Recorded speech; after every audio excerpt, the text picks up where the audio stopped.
सास की लाडली बहू और दूसरों की जलन।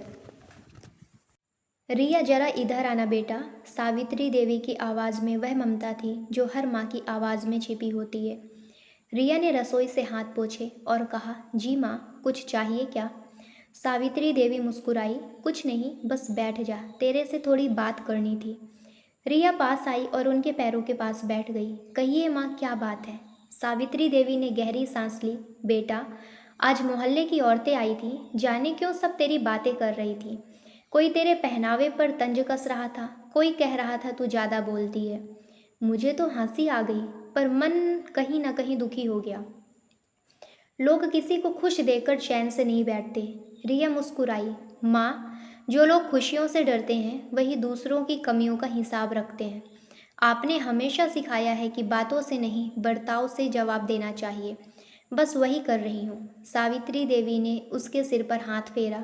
यही बात तुझे सबसे अलग बनाती है रिया। तू आई तो जैसे इस घर की दीवार फिर से बोल उठी।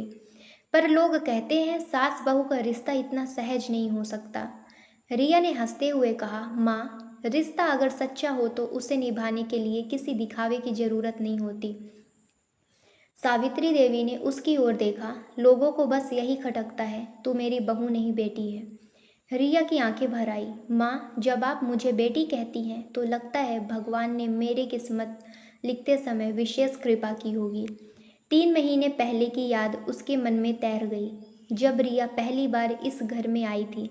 लोगों ने कहा था सावित्री देवी बहुत सख्त है, उनसे निभा पाना आसान नहीं।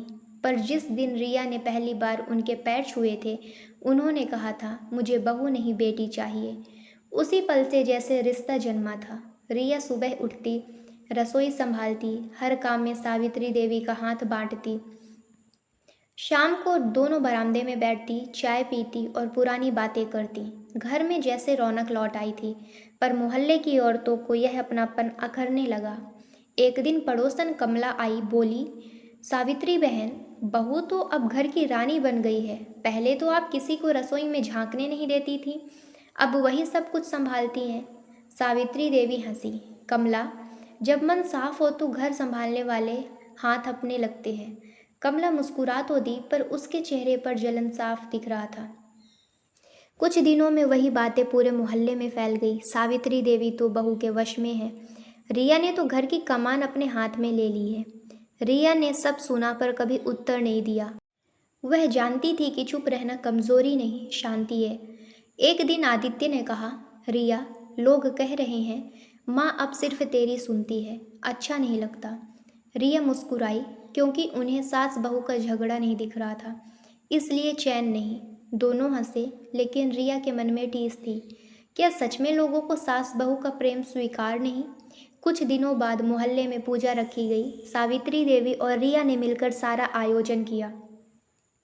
सब औरतें आई, कमला, विमला, मंजरी। जब रिया ने सबको प्रसाद बांटा तो कमला बोली, बहू जी, आपकी सास तो भाग्यशाली हैं, इतनी सेवा करने वाली बहू मिली।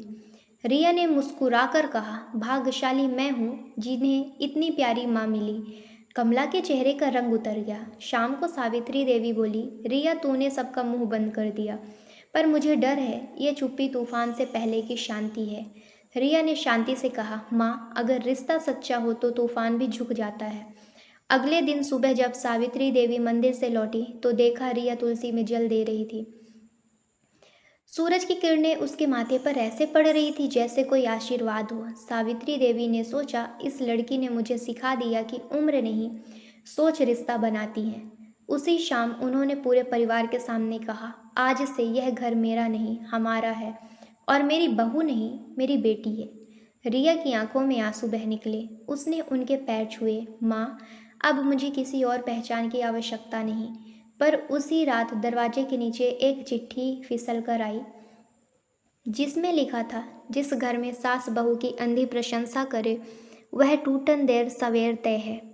सावित्री देवी ने वह चिट्ठी पढ़ी, फिर मुस्कुराई, उसे फाड़ दिया और मन में कहा, अब यह रिश्ता किसी की जलन से नहीं, हमारे विश्वास से चलेगा। और इस तरह शुरू हुई उस प्रेम और परख की कहानी, जिसकी अगली कड़ी में वो जलन, वो परीक्षा और वो सच्चाई सामने आने वाली थी, जो इस रिश्ते को और मजबूत बना देगी। रिया और सावित्री देवी की खुशियाँ धीरे धीरे मोहल्ले की निगाहों में खटकने लगी थी। हर कोई उनके अपनापन की मिसाल देखकर जलन खा रहा था। एक दिन जैसे ही रिया आंगन से हंसते हुए कमरे में आई, कमला झोपड़ी के पास खड़ी होकर बुदबुदाई, देखो बहू जी कितनी खुश हैं, और हमारी बातों का असर कहाँ। रिया ने कुछ सुना नहीं, उसने अपने काम में ध्यान लगाया। सावित्री देवी ने रिया के चेहरे को देखा और मुस्कुराते हुए कहा, बिटिया चिंता मत करो, लोग कहते रहेंगे हम अपने प्यार में सच्चे हैं। अगले ही दिन मोहल्ले में अचानक चर्चा फैल गई कि रिया अब घर का पूरा नियंत्रण अपने हाथ में ले रखी है। कुछ लोग तो सीधे सवाल करने लगे, सावित्री बहन सच बताइए, आप क्या बहू आपके बिना कुछ करती भी है? सावित्री देवी ने सहज मुस्कान के साथ कहा, बेटी मेरे हाथ की पोती नहीं, वह अपने मन से हर काम करती है। यह सुनकर लोगों के चेहरे पर झुंझलाहट साफ दिख रही थी। उसी शाम आदित्य ने काम से लौटकर कहा, माँ लगता है लोग अब हमारे रिश्ते को लेकर और बातें करेंगे। रिया ने उसके हाथ पकड़ते हुए कहा, आदित्य हमें उनकी बातें नहीं, अपने काम और रिश्तों पर ध्यान देना चाहिए। अगले दिन रिया ने घर के पुराने दस्तावेज और फोटो एल्बम सजाने का फैसला किया। सावित्री देवी ने देखा कि रिया कितनी निपुणता और प्यार से काम कर रही है। वह बोली, बेटी तुम तो सच में घर की रौनक हो।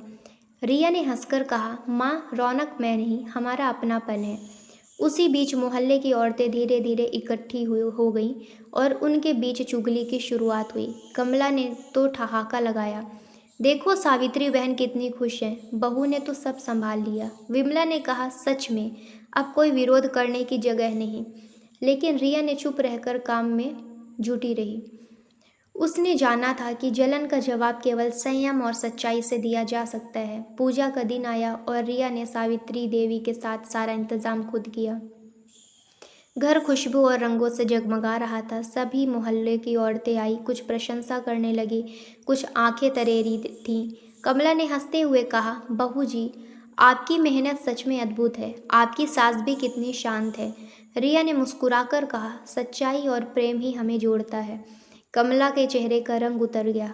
रात को जब सब चले गए, सावित्री देवी ने रिया को गले लगाते हुए कहा, बिटिया आज तुम्हारे संयम और प्यार ने सबका मुंह बंद कर दिया।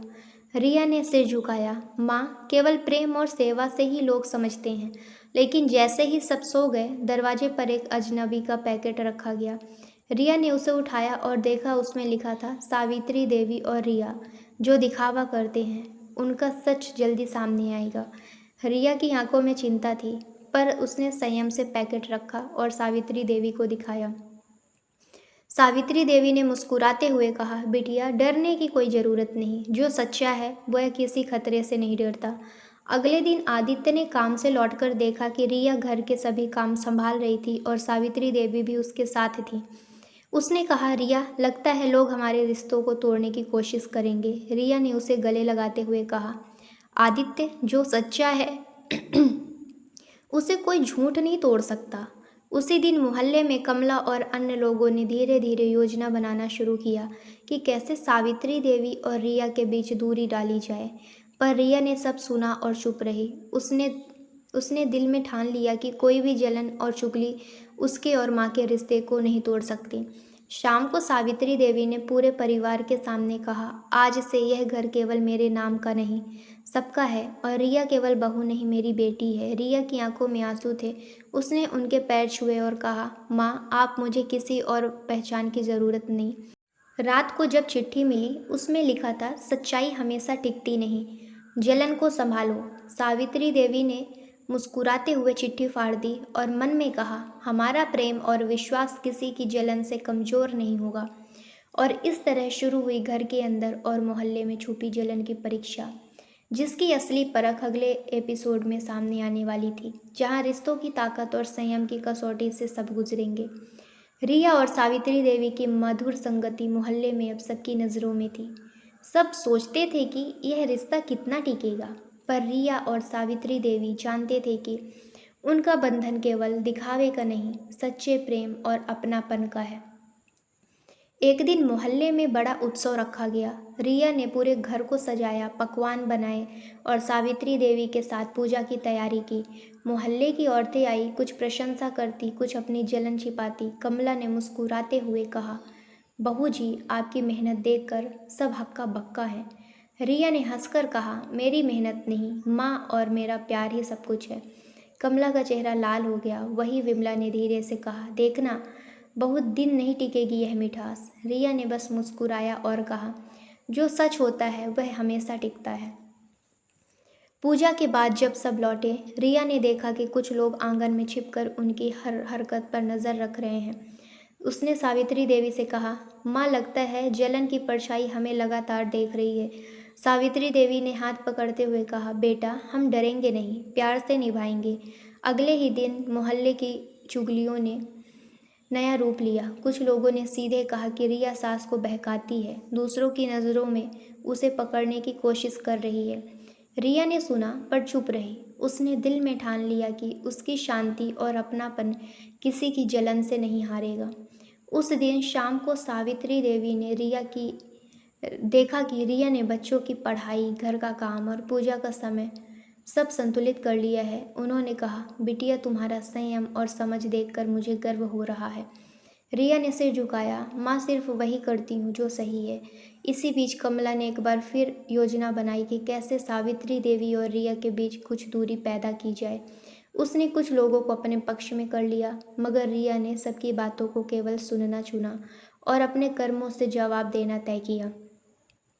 कुछ दिन बाद सावित्री देवी बीमार पड़ गई। रिया ने दिन रात उनकी सेवा की, दवा दी, खाना खिलाया और उनकी हर ज़रूरत का ध्यान रखा।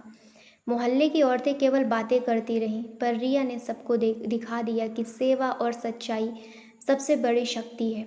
सावित्री देवी ने ठीक होते ही कहा, बिटिया, आज तुम्हारी सच्चाई और मेहनत ने सबकी आंखें खोल दी हैं।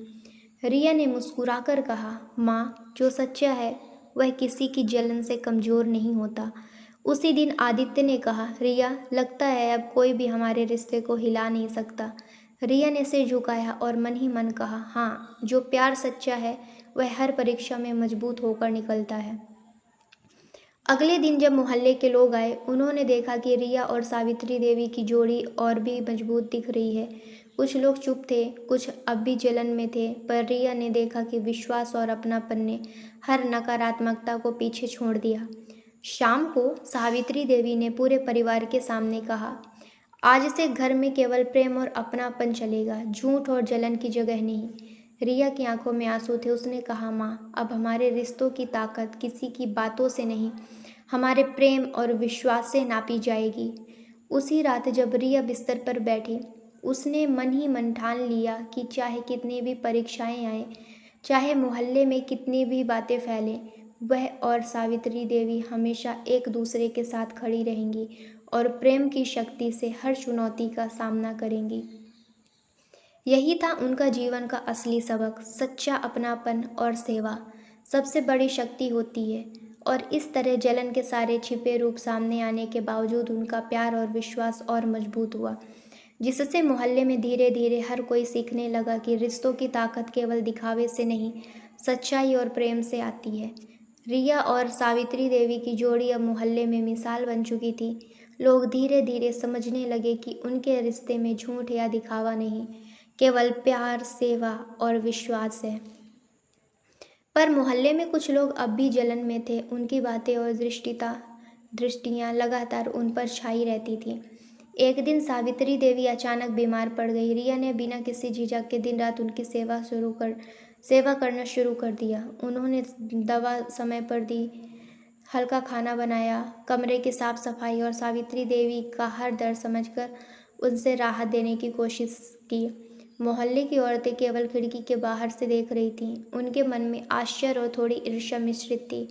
आदित्य ने घर लौटकर देखा कि रिया अपने सारे काम और माँ की देखभाल में कितनी लगन से लगी है।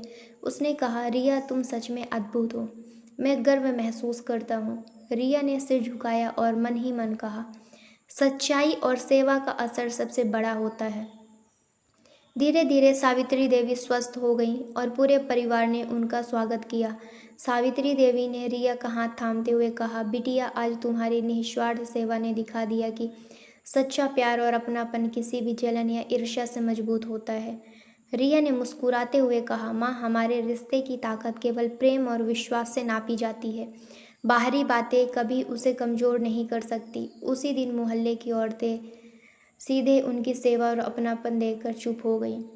कुछ लोग अब भी सोचते थे कि उनका प्यार असली नहीं, लेकिन उनके भीतर धीरे धीरे यह बात बैठने लगी थी कि जो रिश्ते सच्चाई और अपनापन पर बने हैं, उन्हें कोई भी जलन या अफवाह नहीं तोड़ सकती। अगले हफ्ते घर में छोटे छोटे उत्सव हुए। रिया और सावित्री देवी ने सबको मिलाकर आयोजन किया, बच्चों को पढ़ाया, घर की व्यवस्था संभाली। आदित्य ने देखा कि घर में प्यार और समझ का माहौल हर कोने में महसूस हो रहा है। उसने कहा, अब मुझे कोई डर नहीं, हमारा घर और हमारा रिश्ता सुरक्षित है। रिया ने सिर झुकाया और अपने भीतर ठाना कि चाहे कितनी भी चुनौतियां आए, चाहे मोहल्ले में कितनी भी बातें फैले, वह हमेशा सावित्री देवी के साथ खड़ी रहेगी और प्यार और अपनापन की शक्ति से हर परीक्षा को पार करेगी।